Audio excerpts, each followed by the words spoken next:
One afternoon, Tom went outside to play. "Come with me, Grandma," he said. "Me," Grandma replied. "I'm too old for that." "No, you're not," Tom insisted. The sun cast gentle shadows in the garden. A twig snapped, and an apple fell to the ground. "Who's there?" Tom asked. Only the wind brushing through the trees answered. Tom looked around, and the tall grass seemed as though it had been flattened, as if someone had walked through it. Following these footprints, Tom reached the small cottage where his grandma used to live. Tom had never been inside this cottage, but now he thought there might be some treasures hidden within. He pushed the door open. A faint light seeped through the window, revealing the cluttered interior. Tom started searching in the old drawers, behind the mirror, and inside the rusty toolbox. In the back corner of the cottage, Tom found a tall closet, and he opened the door. It was a stuffed bunny. Tom gently picked up the treasure.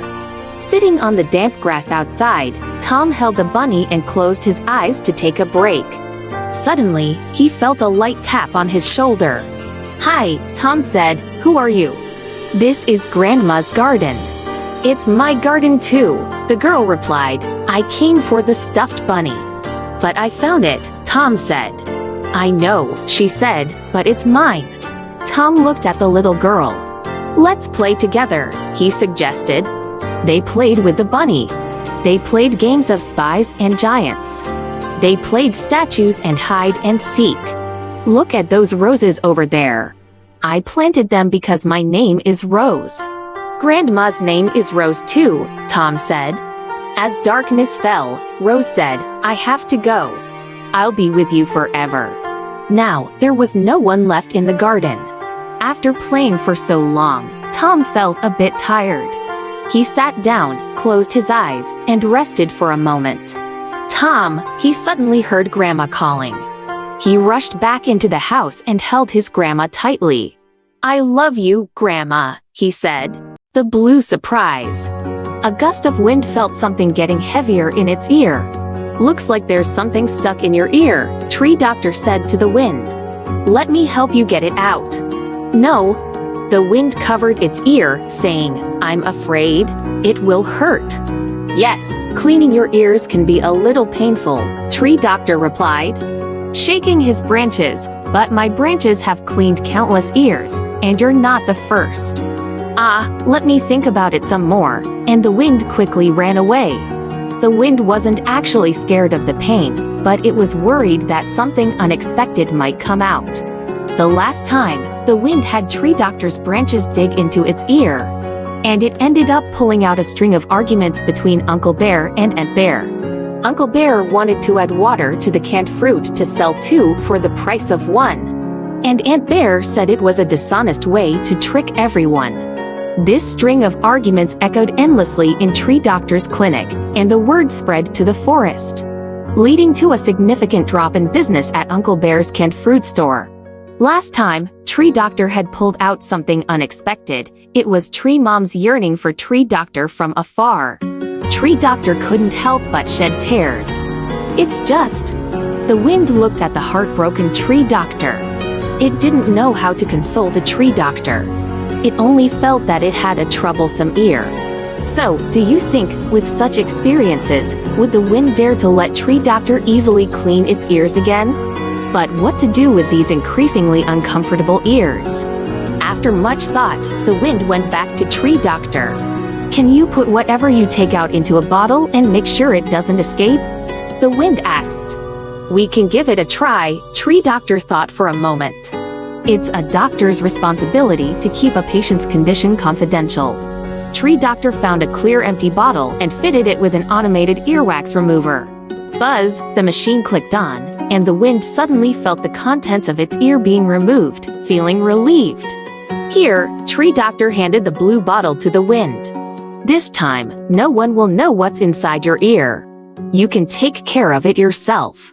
"Great!" The wind hugged the blue bottle and ran off joyfully. On its way home, the wind overheard a little bear who sold dried fruits mumbling, "Huh, why have my hands turned blue?"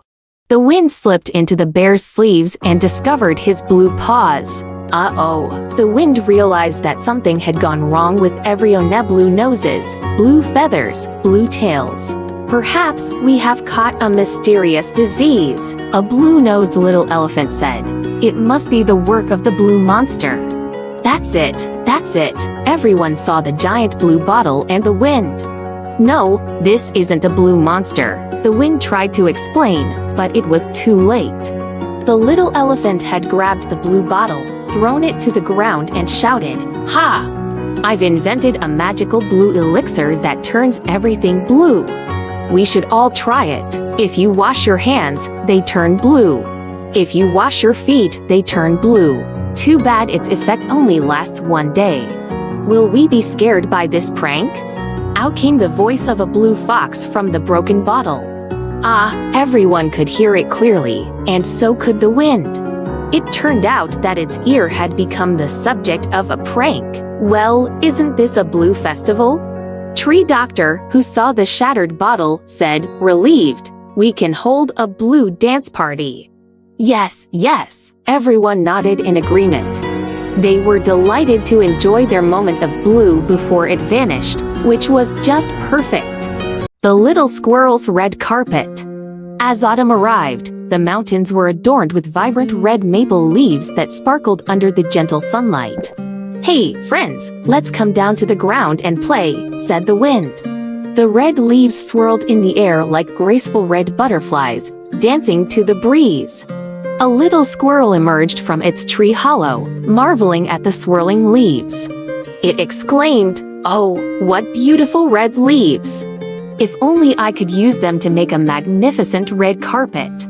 "Hi, squirrel!" The red leaves greeted the little squirrel with warmth and friendliness. The squirrel picked up a tiny red leaf and whispered, "I would love to create a beautiful red carpet with you and your friends. Would you be willing?" "A red carpet? We can be part of a red carpet?" The red leaves blinked in excitement. "Oh, that sounds marvelous." Quickly, the message was spread among all the red leaves. "Absolutely! Let's weave a red carpet for the little squirrel." In perfect harmony, the red leaves queued up, waiting for the squirrel to use them to make a red carpet. But what pattern should the carpet have?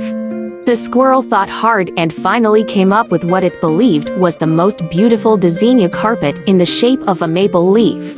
As the squirrel carefully arranged the red leaves into a beautiful maple leaf-shaped red carpet, night had fallen.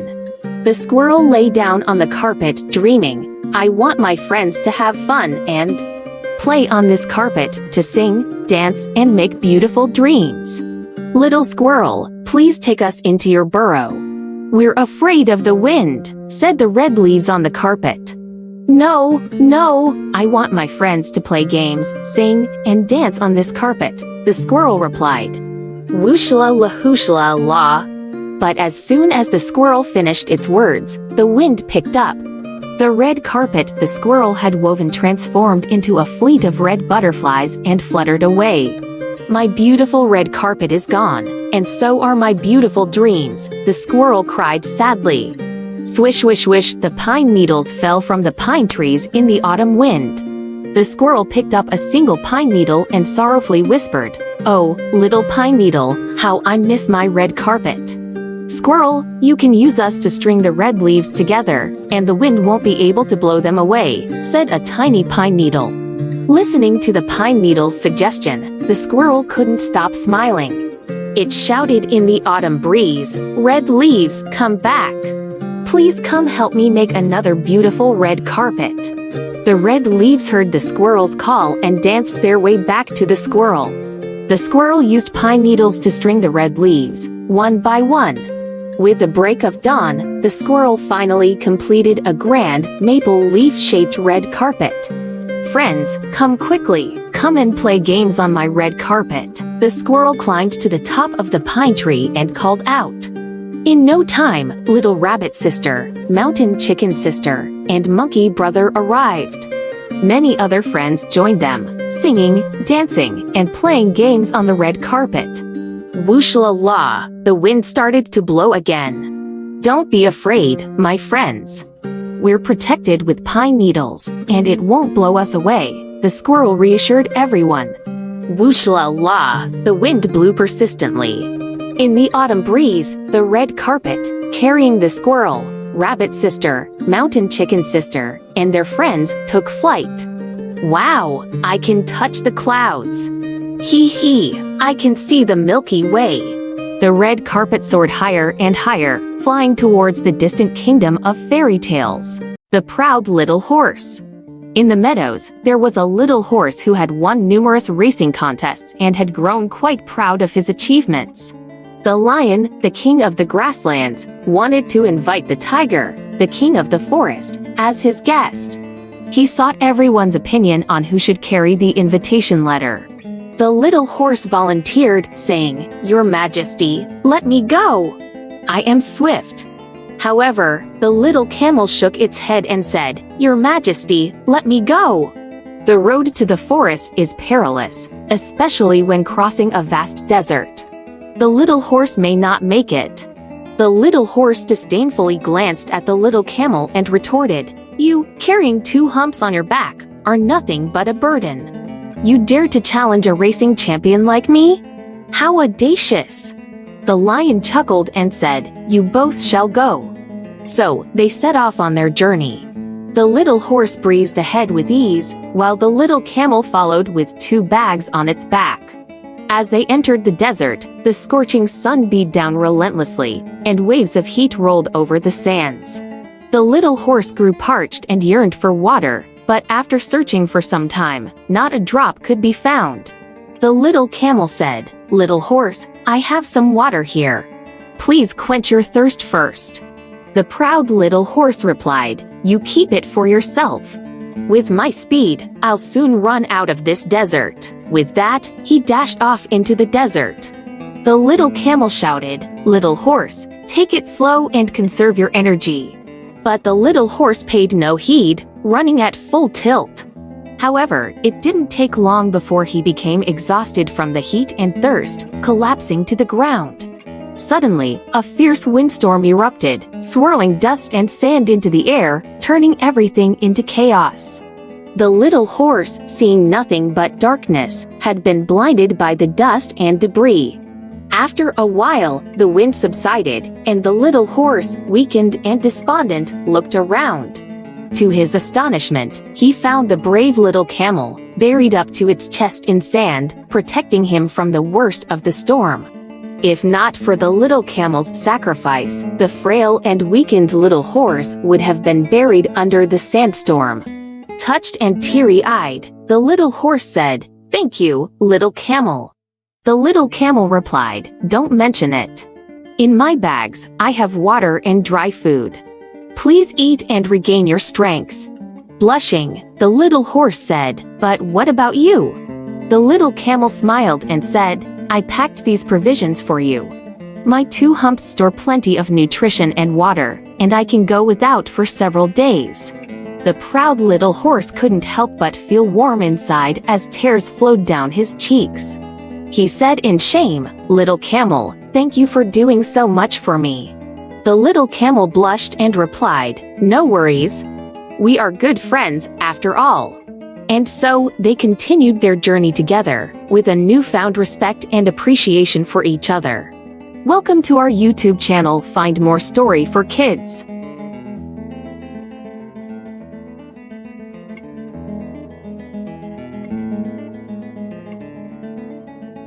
The scenery in the tree. Right after the rain, the sun stretched lazily from between the clouds, casting a bright line of light. A little snail stood next to a tall tree, gazing upward. The view from up there on the tree must be so beautiful. The snail saw many birds perched on the treetops, singing in the wind, and little squirrels frolicking among the branches. "I declare I'm going to climb the tree," the snail exclaimed. This shout woke up the bear, who was napping under the tree. "Climb the tree? Who's going to climb the tree?" the bear asked, still groggy from sleep. "Me," the snail firmly replied. "Don't be ridiculous. The tree is so tall, and you're so small." The bear shook its head. At this moment, a butterfly resting on a blade of grass also chimed in, You walk so slowly on the ground, and you want to climb a tree? Stay on the ground where you belong." But the snail paid no attention to the bear and the butterfly, beginning to climb. His progress was indeed slow, and after a long while, he looked up and realized he was still far from reaching the treetop. "Come down, I've had a good nap, and you've barely made any progress," the bear suggested. "Taking a long nap is so comfortable. Besides, you have your shell.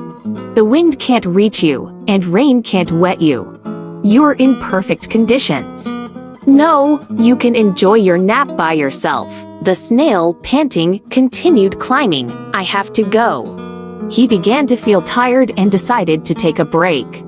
"This tree is really tall." Just then, a butterfly fluttered over and offered, "How about a cup of honeydew?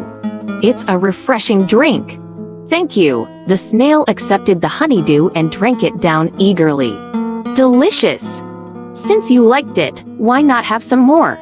the butterfly said with a smile. "After that, I'll dance for you and sing a song." "Thank you, but I have to keep moving," the snail replied. "I still have a long way to go." Bid farewell to the butterfly, the snail resumed his ascent. Suddenly, a strong wind blew, and a grasshopper on the tree was knocked down and landed on the snail. "Quick, hold on to me." The snail immediately stopped to help the grasshopper. However, the wind was too strong, and the added weight made it impossible for the snail to continue climbing. They both lost their strength and were blown down to the ground. The snail looked up at the tall tree, and the grasshopper said apologetically, "It's all my fault." "It's all right," the snail smiled. "I'll try again and continue to climb." Encouraged by the snail's determination, the grasshopper said, "All right, I'll climb with you." And so, the tree welcomed not only a determined little snail but a grasshopper as well, both with confident smiles on their faces. The view from the tree must be beautiful. The snail and the grasshopper moved forward side by side. Welcome to our YouTube channel. Find more story for kids.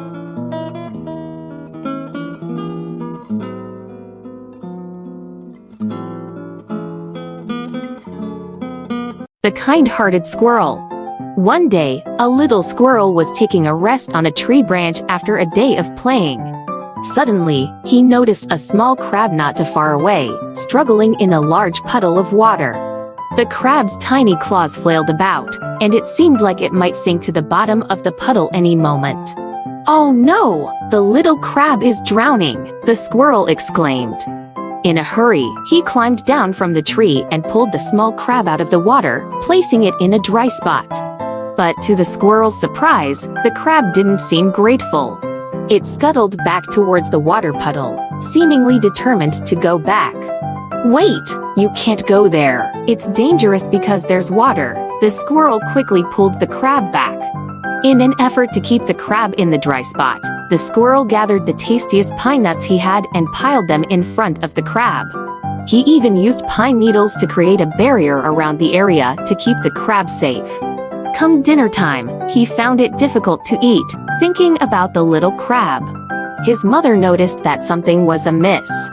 Squirrel Mom was puzzled and realized that her child must be hiding something from her. The next morning, as Squirrel Mom stepped out, her little squirrel followed her. He made his way to the dry spot where the crab was and paid no heed to his mother, who was following him closely. Little did he know that Squirrel Mom was staying nearby to observe his actions, concerned about what her child was keeping a secret. When the little squirrel reached the dry spot, he saw that the crab was still there, looking despondent. The crab hadn't eaten any of the pine nuts he had left the previous day. The squirrel was on the verge of tears, feeling helpless. Squirrel Mom understood her child's determination and noticed his continuous concern for the little crab. She approached him and comforted him. "Dear, you can't go hungry and stay awake all night just because of the crab," the little squirrel replied. "But, Mom, I couldn't stop thinking about the crab. I couldn't eat, and I couldn't sleep." Squirrel Mom concluded that her child had a good heart and wanted to understand what was bothering him. Late at night, when it was time to sleep, the little squirrel kept looking outside. Squirrel Mom was convinced that her child had something to tell her and decided to stay awake to observe his actions.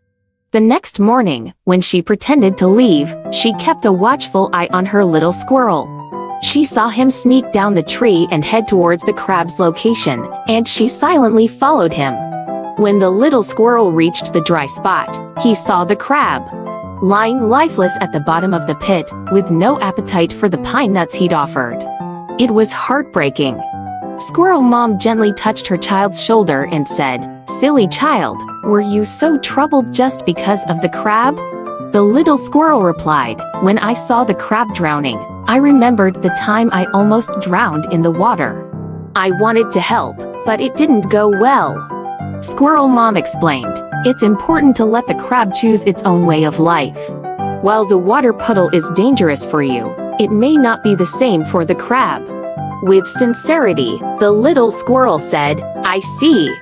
From now on, I promise I'll ask you for help when I don't understand something." Squirrel Mom was overjoyed and held her little squirrel tightly in her arms. This story teaches us about kindness and understanding, as well as the importance of seeking guidance when faced with something unfamiliar. Welcome to our YouTube channel. Find more story for kids.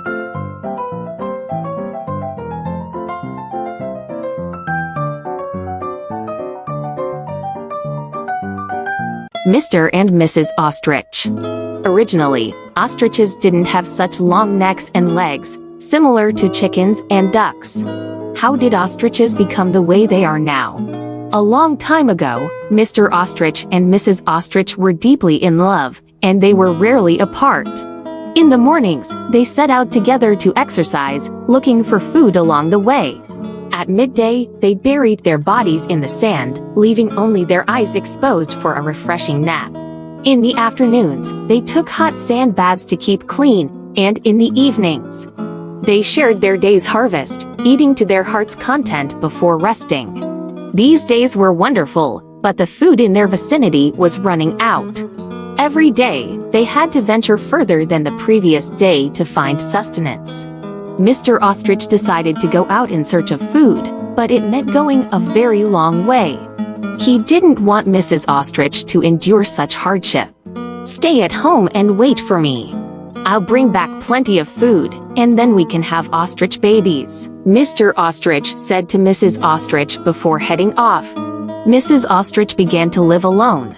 She continued to exercise in the morning and searched for food, though it was harder to find. At midday, she buried herself in the sand as usual, keeping just her eyes above the surface. She watched the horizon closely, just like she had with Mr. Ostrich. She still bathed in the hot sand in the afternoons, though it wasn't as much fun without her partner. At night, she ate some food alone, missing the conversations they used to have about their day. After some time, Mrs. Ostrich stopped exercising, napping, and taking sand baths. Her thoughts were occupied by Mr. Ostrich. From morning till noon, from afternoon till evening, Mrs. Ostrich gazed towards the distant horizon. Day after day, she stretched her neck further and further, hoping to catch sight of Mr. Ostrich returning. Finally, one day, a figure appeared in the distance, approaching with large strides while carrying a massive load of food. As it drew closer, Mrs. Ostrich recognized her beloved Mr. Ostrich. She couldn't believe her eyes. His legs had grown long, very long, and he could cover vast distances with a single step. He had a hump on his back, which was laden with a bag full of food. "Oh, my dear, did your legs grow so long because you traveled such a great distance?" Mrs. Ostrich touched Mr. Ostrich's legs, her eyes filled with emotion. Mr. Ostrich put down his heavy load and smiled. "Is it because you watched the direction I'd return every day that you stretched your neck so gracefully? You look even more beautiful now," he remarked, and both of them shared a hearty laugh. From that day onwards, they resumed their routine. In the mornings, they exercised. At midday, they napped in the sand. In the afternoons, they bathed in the warm sand, And in the evenings, Mrs. Ostrich listened to Mr. Ostrich's stories about his journey. Even though she had heard them countless times, she never tired of them. Eventually, their ostrich babies were born. Can you guess how they looked? They had long necks like their mother, and they inherited their father's long legs and sturdy hump. It was truly amazing. This story teaches us about the bond of love, adaptability, and how the support and care of a loved one can lead to positive changes. Welcome to our YouTube channel. Find more story for kids.